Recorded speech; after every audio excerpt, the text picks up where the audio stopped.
Araw-araw na pagbasa ng Biblia, Araw 23. Lumang Tipan, Genesis Kapitulo 45, Genesis Kapitulo 46, Genesis Kapitulo 47 versikulo 1 hanggang 12. Pagkatapos hindi nakapagpigil si Jose sa kanyang sarili sa harapan ng lahat ng mga lingkod na nakatayo sa kanyang tabi. Sinabi niya ng malakas, "Iwanan ninyo akong lahat." Kaya walang lingkod na nakatayo sa tabi niya nang siya ay nagpakilala sa kanyang mga kapatid na lalaki. Umiyak siya ng malakas, narinig ito ng mga taga-Ehipto at ang tahanan ng paraon ay nakarinig ito. Sinabi ni Jose sa kanyang mga kapatid na lalaki, "Ako si Jose. Buhay pa ba ang aking ama?" Ang kanyang mga kapatid na lalaki ay hindi makasagot sa kanya, sapagkat sila ay nabigla sa kanyang presensya. Pagkatapos sinabi ni Jose sa kanyang mga kapatid na lalaki, "Pakiusap, lumapit kayo sa akin." Lumapit sila. Sinabi niya, "Ako si Jose ang inyong kapatid na lalaki, na inyong ipinagbili sa Ehipto. At ngayon huwag kayong magdalamhati o magalit sa inyong mga sarili na ipinagbili ninyo ako dito, sapagkat nauna na akong ipinadala ng Diyos sa inyo upang pangalagaan ang buhay ninyo." Nasa tagtuyot ang lupain nitong mga 2 taon at magkakaroon pa ng 5 dagdag na mga taon na walang pag-aararo o walang ani.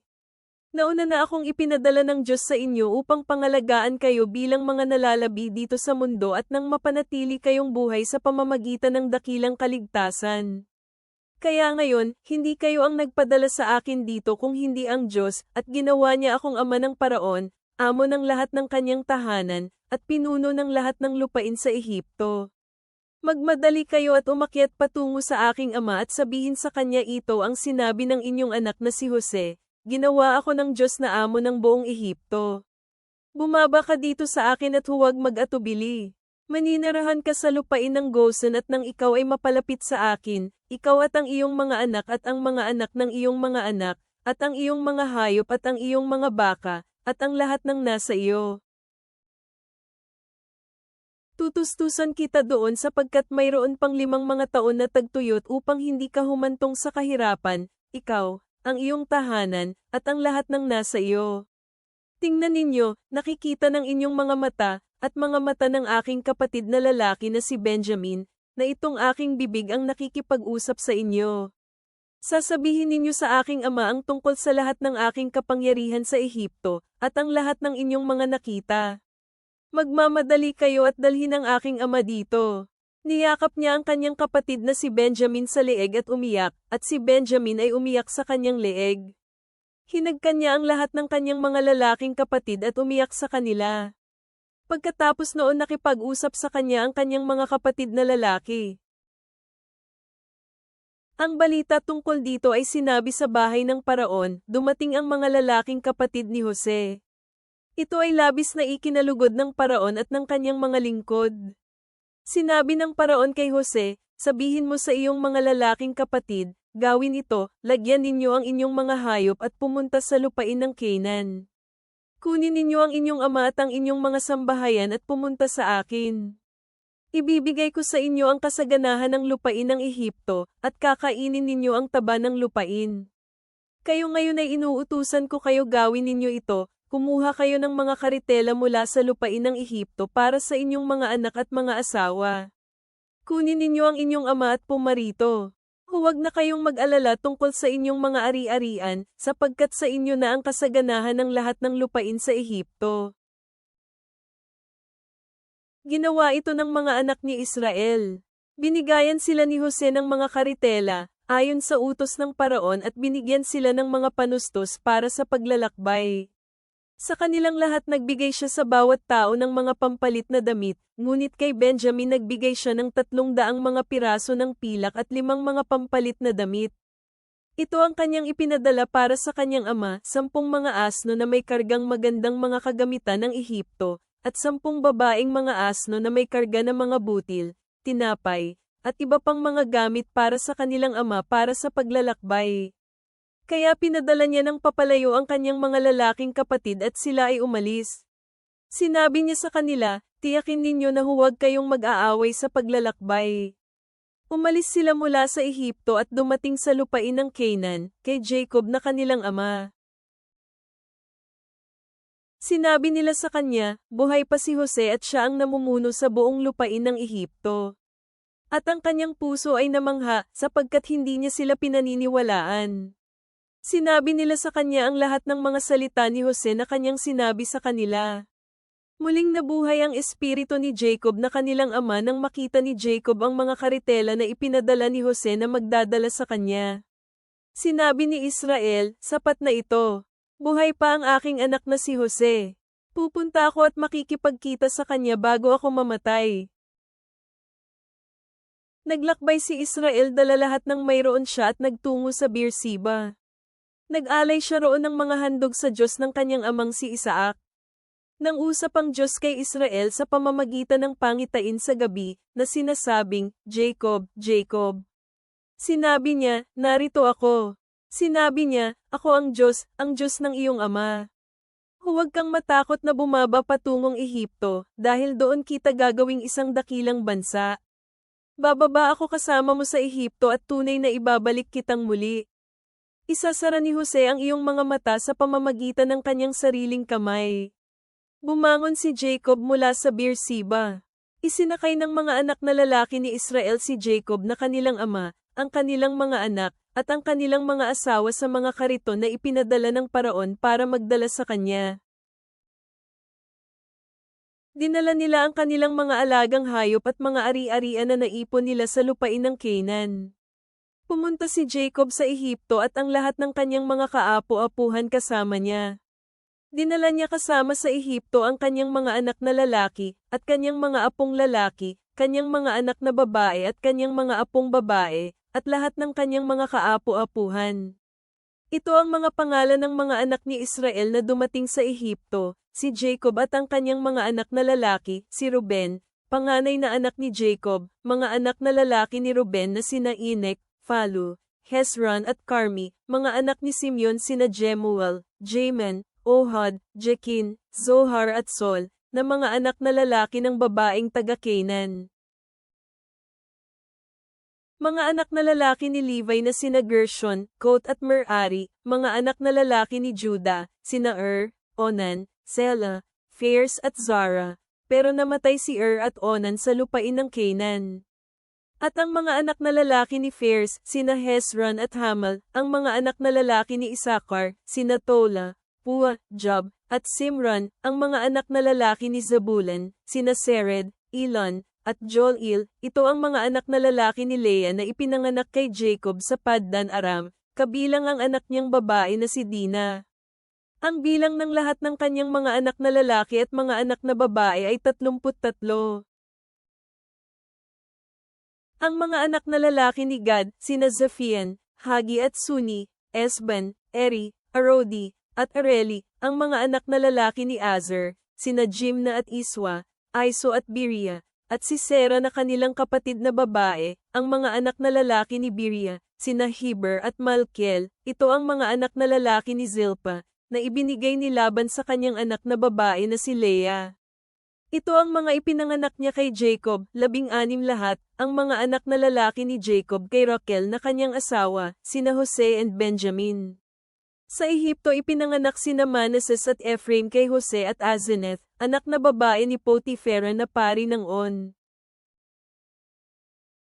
Ang mga anak na lalaki ni Benjamin, sina Bela, Becher, Ashbel, Gera, Naaman, Ihi, Rose, Mopem, Hopem, at Ard. Ito ang mga anak na lalaki ni Rachel na ipinanganak kay Jacob. Ang mga taong ito ay 14 lahat, ang anak na lalaki ni Dan, si Hosem, ang mga anak na lalaki ni Naphtali, sina Jezil, Guni, Jeser, and Silem. Ito ang mga anak na lalaki ni Jacob kay Bila na ibinigay ni Laban kay Rachel na kanyang anak na babae. Ang mga taong ito ay 7 lahat. Lahat ng mga taong dumating kasama ni Jacob sa Ehipto na kanyang mga kapu-apuhan, bukod sa kanyang mga manugang na babae ay 66 lahat. Ang 2 lalaking anak ni Jose na ipinanganak sa kanya sa Ehipto ay 2. Lahat ng tao sa bahay ni Jacob na pumunta sa Ehipto ay 70 lahat. Naunang ipinadala ni Jacob si Judah papunta kay Jose upang ituro sa kanya ang daan patungong Gosen at sila ay pumunta sa lupain ng Gosen. Inihanda ni Jose ang kanyang karwahe at umakyat para salubungin si Israel na kanyang ama sa Gosen. Siya ay nakita niya, niyapos ang kanyang leeg at humagulgol sa kanyang leeg ng matagal. Sinabi ni Israel kay Jose, "Ngayon hayaan mo na akong mamatay, yamang nakita ko na ang iyong mukha, na ikaw ay buhay pa." Sinabi ni Jose sa kanyang mga kapatid na lalaki at sa bahay ng kanyang ama, "Aakyat ako at sasabihin kay Paraon na, ang aking mga lalaking kapatid at ang tahanan ng aking ama na nasa lupain ng Canaan ay pumunta sa akin." Ang mga lalaki ay mga pastol dahil sila ay tagapag-alaga ng kanilang mga alagang hayop. Dinala nila ang kanilang mga kawan, mga baka at lahat ng mayroon sila. Darating ang oras, kapag tinawag at tinanong kayo ng Paraon, "Ano ang inyong hanap buhay?" Sabihin ninyo dapat na, "Ang inyong mga lingkod ay tagapag-alaga ng mga hayop mula sa aming kabataan hanggang ngayon, kami at ang aming mga ninuno." Gawin ninyo ito para kayo ay maaring manirahan sa lupain ng Gosen, dahil ang bawat pastol ay kasuklam-suklam sa mga taga-Ehipto. Pagkatapos pumasok si Jose at sinabi sa Paraon, "Ang aking ama at ang aking mga kapatid na lalaki, ang kanilang mga hayop, ang kanilang mga alagang kawan, at ang lahat ng kanilang pagmamay-ari, ay dumating na galing sa lupain ng Canaan. Tingnan mo, sila ay nasa lupain na ng Gosen." Sinama niya ang 5 sa kanyang mga kapatid na lalaki at ipinakilala sila sa Paraon. Sinabi ng Paraon sa kanyang mga kapatid na lalaki, "Ano ang hanap buhay ninyo?" Sinabi nila sa Paraon, "Ang iyong mga lingkod ay mga pastol, katulad ng aming mga ninuno." Pagkatapos sinabi nila kay Paraon, "Pumunta kami bilang pansamantalang mamamayan sa lupain. Wala nang pastulan para sa mga hayop ng inyong mga lingkod, dahil malubha na ang taggutom sa lupain ng Canaan. Kaya ngayon, pakiusap hayaan niyo ang iyong mga lingkod na manirahan sa lupain ng Gosen." Pagkatapos nagsalita ang Paraon kay Jose, at sinabing, "Ang iyong ama at ang iyong mga kapatid na lalaki ay pumunta sa iyo. Ang lupain ng Ehipto ay nasa harapan mo. Patirahin mo ang iyong ama at ang iyong mga kapatid na lalaki sa pinakamainam na rehiyon, sa lupain ng Gosen. Kung may kakilala kang mga lalaki mula sa kanila na may kakayahan, ilagay mo sila bilang tagapamahala sa aking mga alagang hayop." Pagkatapos dinala ni Jose ang kanyang ama na si Jacob at ipinakilala siya sa Paraon. Pinagpala ni Jacob si Paraon. Sinabi ng Paraon kay Jacob, "Gaano ka nakatagal na bubuhay?" Sinabi ni Jacob kay Paraon, "Ang mga taon ng aking mga paglalakbay ay 130. Ang mga taon ng aking buhay ay maikli at masakit. Hindi ito kasantagal ng aking mga ninuno." Pagkatapos pinagpala ni Jacob ang Paraon at umalis mula sa kanyang harapan. Pagkatapos pinatira ni Jose ang kanyang ama at ang kanyang mga kapatid na lalaki. Binigyan niya sila ng lupain sa Ehipto, ang pinakamainam na lupain, sa lupain ng Ramses, ayon sa utos ng Paraon. Binigyan ni Jose ng pagkain ang kanyang ama, mga kapatid, at lahat ng sambahayan ng kanyang ama, ayon sa bilang ng kanilang kasama sa bahay. Pagkatapos pinatira ni Jose ang kanyang ama at ang kanyang mga kapatid na lalaki. Binigyan niya sila ng lupain sa Ehipto, ang pinakamainam na lupain, sa lupain ng Ramses, ayon sa utos ng Paraon. Binigyan ni Jose ng pagkain ang kanyang ama, mga kapatid, at lahat ng sambahayan ng kanyang ama, ayon sa bilang ng kanilang kasama sa bahay. Bagong Tipan, Matthew 16:1-20. Lumapit ang mga Pariso at Seduso at sinubak si Jesus sa pamamagitan ng paghingi sa kanya na ipakita sa kanila ang isang palatandaan mula sa langit. Ngunit sumagot siya at sinabi sa kanila, "Pagsapit ng gabi, sasabihin ninyo, magiging maganda ang panahon, sapagkat pula ang kalangitan. At sasabihin ninyo sa umaga, hindi magiging maganda ang panahon ngayon, sapagkat ang langit ay pula at maulap.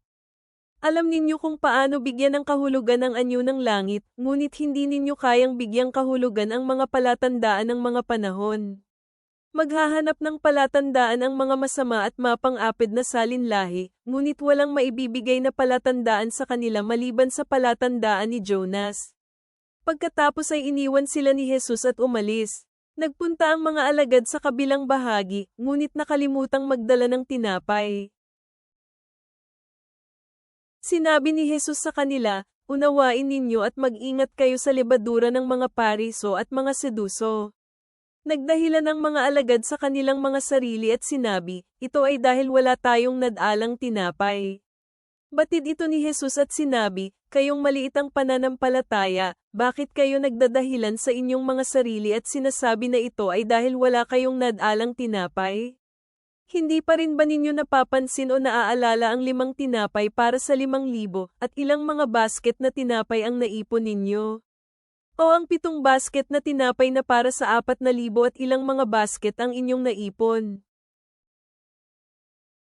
Paanong hindi ninyo naintindihan na hindi ako nagsasalita sa inyo tungkol sa tinapay? Unawain ninyo at mag-ingat kayo sa lebadura ng mga Pariso at Seduso." Pagkatapos na intindihan nila na sila ay hindi pinag-iingat sa lebadura sa tinapay, kundi upang mag-ingat sa itinuturo ng mga Pariso at mga Seduso. Ngayon, nang dumating si Jesus sa mga bahagi ng Cesarea ng Filipos, tinanong niya ang kanyang mga alagad, na sinasabi, "Ano ang sinasabi ng mga tao kung sino ang anak ng tao?" Sinabi nila, sabi ng iba na si Juan na tagapagbautismo, ang iba, si Elias, at ang iba, si Jeremias, o isa sa mga propeta. Sinabi niya sa kanila, "Ngunit ano ang sinasabi ninyo sa kung sino ako?" Sumagot si Simon Pedro at sinabi, "Ikaw ang Kristo, ang anak ng buhay na Diyos." Sumagot si Jesus at sinabi sa kanya, "Pinagpala ka, Simon Bar-Jonas, sapagkat ito ay hindi nahayag sa iyo ng laman o ng dugo, kundi ng aking amang nasa langit. Sinasabi ko rin sa iyo na ikaw ay si Pedro at sa ibabaw ng batong ito ay itatayo ko ang aking iglesia. Ang tarangkahan ng Hades ay hindi mananaig laban dito. Ibibigay ko sa iyo ang mga susi sa kaharian ng langit. Anumang gapyusan mo sa lupa ay gagapusin din sa langit, at anumang kalagan ninyo sa lupa ay kakaligin din sa langit." At inutusan ni Jesus ang mga alagad na huwag nilang sabihin sa iba na siya ang Kristo. Mga awit, Psalm 14 is the 1-7. Sinasabi ng mangmang sa kanyang puso, "Walang Diyos." Sila ay masama at nakagawa ng kasuklam-suklam na kasalanan, walang sino man ang gumagawa ng mabuti. Si Yahweh ay tumingin sa baba mula sa langit sa mga anak ng sangkatauhan para makita kung mayroong sino man ang nakauunawa, kung sino ang naghahanap sa kanya. Ang lahat ay tumalikod, ang lahat ay naging marumi, walang sino man ang gumagawa ng mabuti, wala, kahit isa. Hindi ba nila alam ang kahit na ano? Sila na nakagawa ng kasalanan, sila na nilalamon ng aking mga tao gaya ng pagkain ng tinapay, pero hindi tumatawag kay Yahweh. Sila ay nanginginig ng may pangamba, dahil kasama ng Diyos ang matuwid na kapulungan. Gusto mong hiyain ang taong mahirap kahit na si Yahweh ang kanyang kanlungan. O, ang kaligtasan ng Israel ay manggagaling mula sa Sayon. Kapag binalik ni Yahweh ang kanyang bayan mula sa pagkakabihag, magagalak si Jacob at matutuwa ang Israel. Ama sa langit, ikaw ay naglakad kasama ni Jose sa pagdurusa at lungkot, naghahanda sa kanya para sa sandali na siya ay magliligtas ng maraming buhay. Habang kami ay nakikita si Jesus na pumapasok sa Jerusalem at naglilinis ng templo, linisin ang aming mga puso mula sa lahat ng bagay na nagdudungis sa iyong tirahan. Bigyan mo kami ng tapang upang manindigan para sa katotohanan kahit na ito ay magkakahalaga sa amin ng lahat. Nawa kami ay magbunga para sa iyong kaharian at sambahin ka sa espiritu at katotohanan, hindi mananatili ng anumang bagay mula sa iyong paglilingkod. Sa pangalan ng aming tagapagligtas na si Jesu Kristo, Amen.